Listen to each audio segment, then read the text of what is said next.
Help support the show by joining the Patreon or becoming a YouTube member. Also, hit that like button and subscribe if you want more Browns-focused content. All right, so news finally broke on the Quinshon Judkins front. Now, if you've been watching my coverage on this story over the last few weeks, you would know that since I've been to camp, I've gotten some information that indicated to me that this case might go in a different direction than where most were assuming it was going to go. And that was the reason the Browns were taking their time with this case in particular, right? That they felt like if they waited, there was a chance that news could break that would be more favorable to him. You can go watch my Q&A from a couple of weeks ago on this. This is something that I learned while I was at Browns camp. I was surprised to learn while I was at Browns camp. Well, now the news has finally broke here, and there's a lot to get through here. So bear with me. We're going to be very, very thorough here. But Andy Slater reported that Cleveland Browns running back Quinshon Junkins would not face any formal charges from the alleged incident in South Florida. I've learned prosecutors have declined to move further with the case. The decision was based on several factors, including late reporting of the alleged incident to the police, no surveillance video, no independent witness. The state's attorney says that there were videos seen during the same timeline that did not show the victim with injuries. And then Mary Kay dropped in here with, as of 2 days ago, the NFL was still reviewing this matter. So that's the official word. They dropped the entire, what would they call it? The memorandum? It's the memorandum, I guess. Correct me if I'm wrong here. Kind of explaining in further detail why they have dropped the charges essentially on Quinshon Junkins. Now, it's important to remember before anybody starts doing backflips and cartwheels and, whatever people are going to do, this does not mean the NFL will not and cannot suspend. They have done it in the past, right? Last year, Mike Hall had his whole situation pleaded out. He pleaded no contest, did not plead guilty to any of the accusations, and had those accusations plead out to something much smaller, still got a 5-game suspension. Deshaun Watson famously was not criminally charged of the things that he was accused of doing, but still was suspended by the NFL because of their review. The standard of the NFL to suspend is not a legal standard. The NFL is not a public service. It's not a part of our government, which means they don't have to have the same standards as our criminal justice system in order to put a punishment on somebody. It's closer to a civil penalty, right? And there still might be civil suits from this whole situation. So I would not assume that this is just entirely over. I think this is just clearing the first step in this process to move on eventually. Here is the statement or the memorandum that was released. The defendant and the victim previously lived together in a domestic relationship from May through December 2024. In June of 2025, the defendant and victim resumed their dating relationship. The defendant and the victim arrived in Fort Lauderdale, Florida on July 7th, 2025, obtained a rental car and headed from the airport to check into their hotel. When the parties left the airport, the defendant was driving and the victim was in the front passenger seat. On July 12, 2025, the victim called the police to report battery by her boyfriend. The victim alleged that crimes had occurred late on July 7, 2025 and early July 8, 2025 during the ride home from the airport. This ASA was assigned to review the case and make a filing decision. I'm going to pull the ASA assigned to review the case and make a filing decision. This ASA received the police reports body-worn camera videos, video surveillance from numerous places the couple had been, photos, phone records, and the victim's sworn statements. Shortly after receiving this case review, the ASA conducted by the attorney representing the defendant, who submitted a proffer of the defendant's version of events. This ASA, as well as the SAO victim advocate, were in frequent contact with the victim. The victim then retained her own attorney, who this ASA was also in contact with regarding the case. The following evidence was in the case was reviewed: body-worn camera footage, surveillance videos from the airport, hotels, restaurants, clubs, and valets showing bruising and marks of the victim. Let me read that again. Body-worn cameras, videos, surveillance videos from the airport, hotels, restaurants, clubs, and valet photos show bruising and marks on the victim, cell phone, text messages, and call. Prior to coming to Fort Lauderdale, the victim and defendant had traveled to Hawaii with the defendant's family. According to the victim's statement to police and others, as well as the defendant's proffer through his attorney, there had been some family drama with the defendant's family when the defendant's family was together with the defendant and victim in Hawaii. So there's some kind of drama there. Multiple phone calls, text messages were exchanged with members of the defendant's family and the victim's friends. The defendant and the victim have been arguing over her actions and statements made about the victim by the defendant's family. The victim was annoyed with the defendant, so the victim was annoyed with Quinshon for not responding to her text messages or defending her to his family. According to the defendant's proffer through his counsel, verbal arguments continued and became physical when he pointed his finger at the victim. She slapped his hand away, also punching him. According to the victim, she argued with the defendant about what his family was saying in the text messages, and the defendant punched her in the mouth, cutting her lip. The couple continued to drive to the hotel, stopping a few times.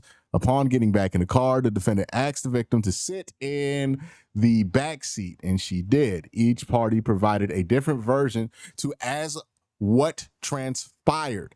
The victim said that the defendant initiated the physical contact by hitting and punching her, and she was in shock over his actions. The defense, though this is Quinshon's side of the story now, alleged that the defendant didn't feel safe with the victim punching him as he was trying to drive and from the back seat. She kept kicking the seat and hitting him, so he pushed and hit her back. So this is Quinshon's side of the story. This is what his defense is saying. I'll read it again so everybody has this clear. The defense alleged that the defendant did not feel safe. So Quinshon did not feel safe with the victim punching him. So Quinshon did not feel safe with his girlfriend punching him as he was trying to drive. And from the back seat, she kept kicking the seat and hitting him. So he pushed her and hit her back. So he admits to hitting her.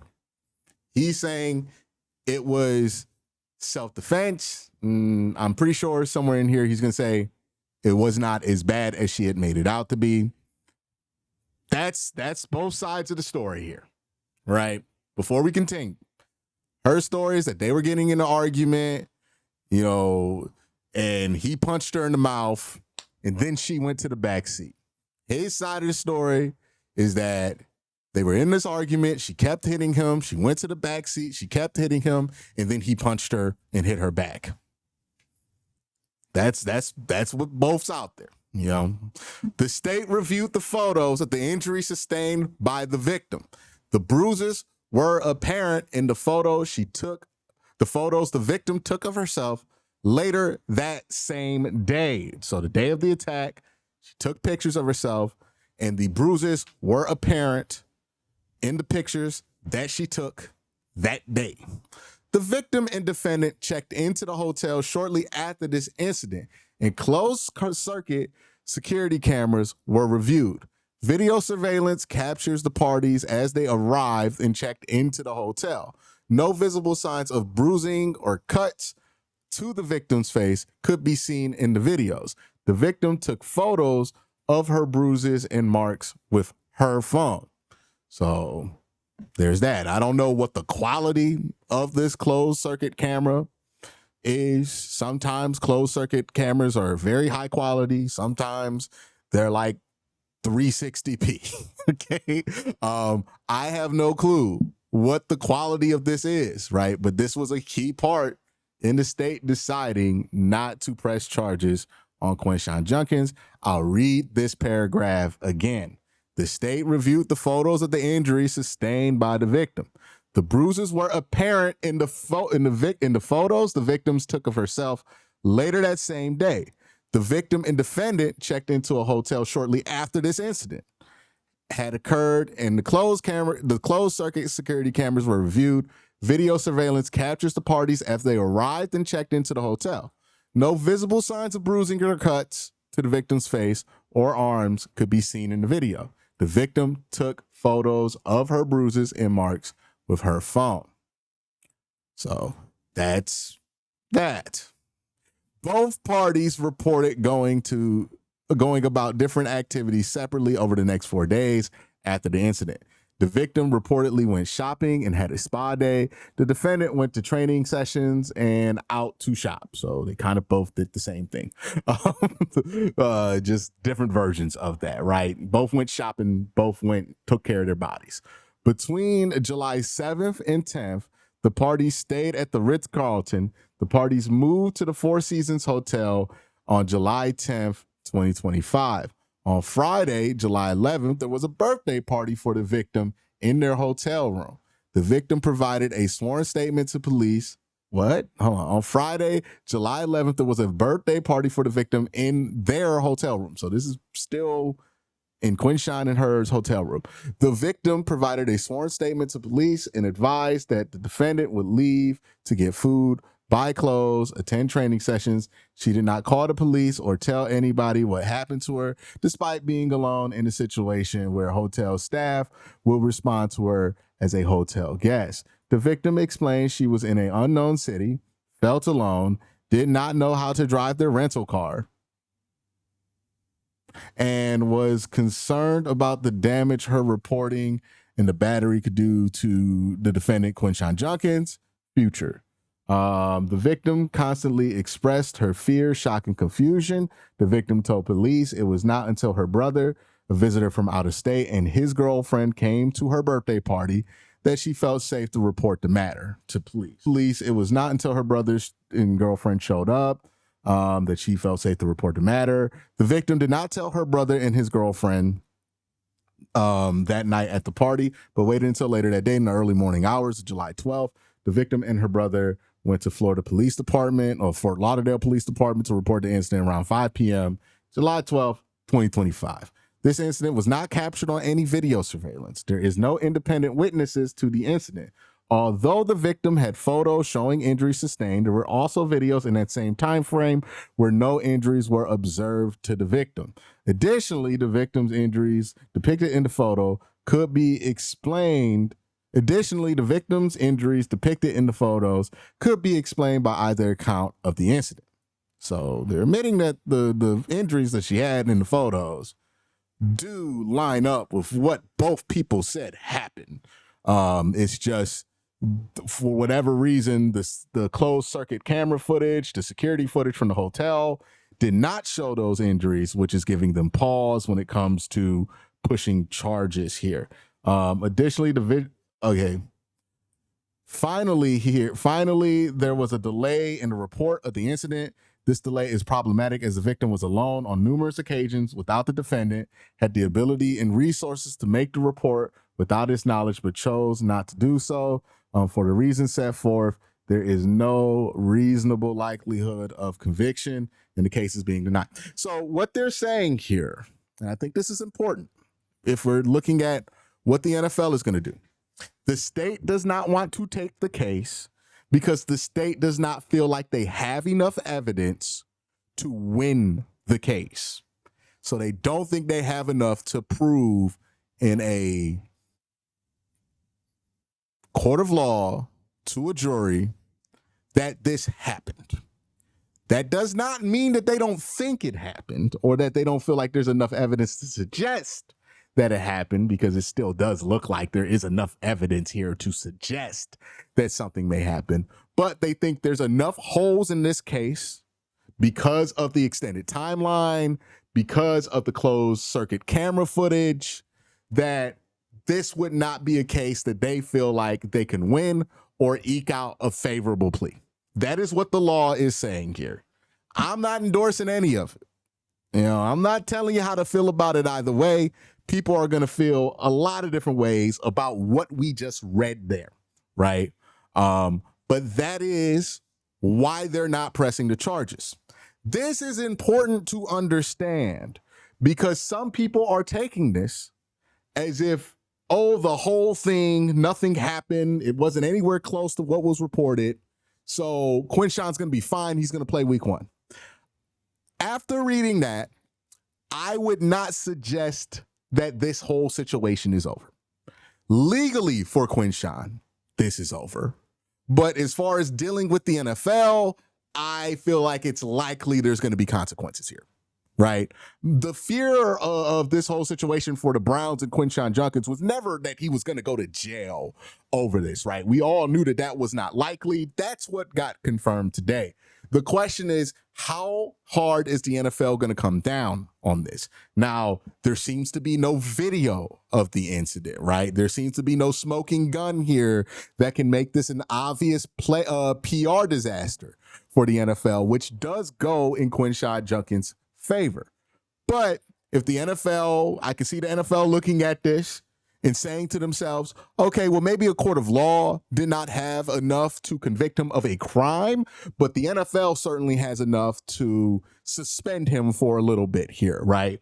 Again, the NFL standard is much closer to a civil standard, if not looser than a civil standard, than the legal standard here, which is, again, they're choosing to not press charges because they don't think they can win the case. That's not the same as they don't think he did it. Sometimes it is, sometimes it's not. This is one of those situations where they are making it clear they just don't think they can win the case. So they're not going to pursue it. That is the situation. So me personally, my opinion, I still think Quinshon's going to get suspended. But now the ball's going to start getting rolled in that direction. Now, if you remember, it was a different situation because it was a grand jury that decided to not indict Deshaun Watson. But it was a similar kind of legal situation where, Deshaun Watson, the news gets announced that he's not going to get charged criminally, and everybody in the NFL goes, oh, that means he's going to be good. He's not going to get suspended, or his suspension is going to be very light. And then the NFL came down on him with like 11 games, eventually at the end of that process. What the legal system does and what the NFL chooses to do are two different things. Why the NFL chooses to do something and why the legal system does not choose to do something are two different things.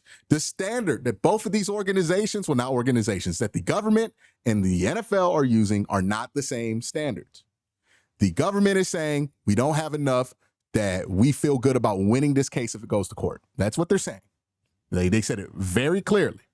They don't think there's enough here to convict him of a crime and win this case if it goes to court. We just don't think there's enough. That's what they're saying.